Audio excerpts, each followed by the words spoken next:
Hello and welcome back to Bitesize Boxing. So I did actually record this video yesterday, but there's been sort of a few developments since then, so I thought I'd just redo it and sort of rehash some of my ideas and what I was saying yesterday, as well as giving a few new perspectives. So Fabio Wardley is close to agreeing a fight against Joseph Parker at the O2 on October 25th. What do we think about it? It's certainly one of those fights that's come a little bit out of left field. It's a strange one, but from both men's perspectives, I can understand why they've taken it.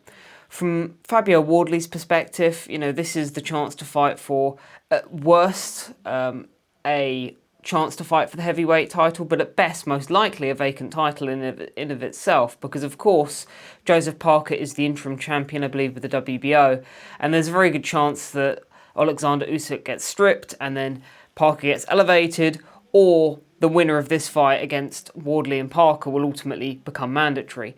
So from Fabio Wardley's perspective, it's probably his best chance of ever getting near a legitimate world title, especially when you consider he is, I think, he's quite highly ranked with the WBA, and I think there was a chance of him fighting for the regular belt, but of course it's not really a world title. So this is Fabio Wardley's best chance, really, of ever getting near a world title. So from Fabio Wardley's perspective, I can completely understand why he took it. From Joseph Parker's perspective, he's kind of just waiting in the wings now. It doesn't look like he's going to get that Usyk fight. It looks like he probably will end up getting elevated, and he just needs to kind of stay busy while that's happening. So from Parker's perspective, it's a legitimate contender who's on a good run of form, who, it's not a bad fight in of itself, but it's also quite winnable. Fabio Wardley is a beatable fighter. Fabio Wardley is a flawed fighter. And I think just from the outside looking in, I think Joseph Parker should have enough to get this one done. How I see this one sort of matching up just from the outset, it's a strange one. Fabio Wardley, he is very limited. Of course, he comes from the white-collar scene. This is a guy who hasn't got a plethora of amateur experience, and you can see that in the way he fights. He is quite novice-y, even in terms of the way he kind of moves in the ring and holds his hands and his form in the ring. It does look a bit novice-y and a bit, just not very polished, to be honest. And as he gets deeper into fights, he doesn't know how to pace himself particularly well. He doesn't hold his form together. He can get very ragged. He's not defensively the most blessed, but he has got attributes. He can punch. He is athletically gifted to a certain extent as well. He's relatively fast. He can punch very, very hard. And again, although he's not the most skilled fighter, he's not a bad fighter. And one thing I will say for Fabio Wardley that has always impressed me is that this is a guy who's got very strong mental fortitude. This is a guy who's gone from the white-collar scene and has basically gone, you know what, I don't care if I haven't got the experience. I don't care if I'm not as skilled as the people I'm in with. I'm going to grind it out, and I'm going to prove to people that despite coming from a perceived kind of soft part of the country, I am a gritty, hard man. And as a result of that, he sort of managed to grind out this career that not many people would have thought he ever would have had. If you go back 4 or 5 years ago, myself included, we didn't not rate Fabio Wardley. We knew he had ability to a certain level, but I don't think any of us were predicting that Fabio Wardley would land at the level he's roughly at, where is Fabio Wardley and where do I think he'll max out? He's probably going to be somewhere between sort of European level and fringe world level ultimately, in that sort of top 20 bracket, which, again, if you'd gone back 4 or 5 years ago, most of us would not have thought that. Fabio Wardley was a guy you'd say, well, if he wins a British title, he's done very well. But he's gone on and he's gone past that level and he's done very well for himself. So Fabio Wardley I've got a lot of respect for as a man and as a fighter, because he's kind of pushed boundaries beyond what he really should have done. But Joseph Parker, of course, Joseph Parker is a former world champion. Joseph Parker has been fighting at world level now for, over 10 years?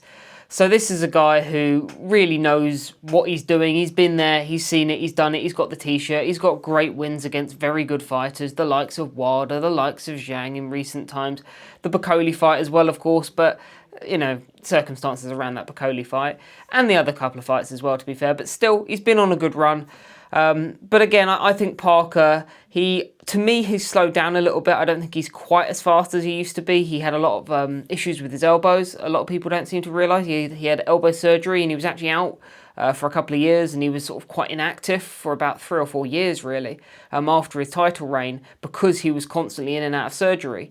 And you can see that in that his hand speed is still very good, but it doesn't look as fast to me as it did, for example, in the Andy Ruiz fight many years ago. So Parker has slowed down a little bit, but I do think he's improved in other areas. I think he's a bit more well-rounded now.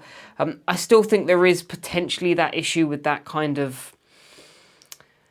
It's funny because what I was saying about Fabio Wardley and having that grit, I think that is something that Joseph Parker has always kind of lacked, and that spite.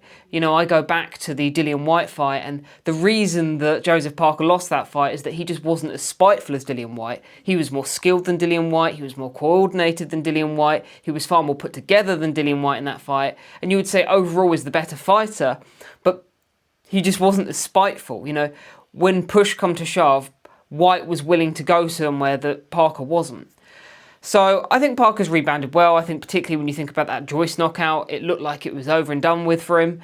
So yeah, Parker has done very well for himself. I think he will ultimately beat Fabio Wardley if they do end up fighting.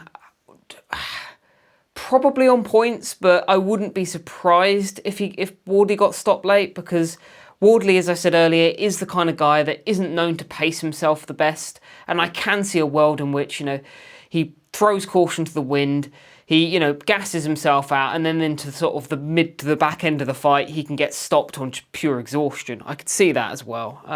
But again, you let me know what you think. It's an interesting matchup. It's not one that's got me jumping out of my seat, to be honest, because it's one of those from the outside looking in that, if you ask me sort of percentage chance, it's sort of a 70-30 kind of fight. I edged quite heavily towards Parker in this one, so it's nothing that's got me really jumping out of my seat. And when you think about it, this is probably one of the biggest fights we've seen in Britain this year, to be honest, which is pretty pitiful, to be honest. But there we go. I'd be interested to know what you guys think. It's an interesting fight, but as I say, not the most captivating heavyweight matchup we've ever seen. But there we are. You let me know what you think. I'd be interested to know. Take it easy, guys. Cheers.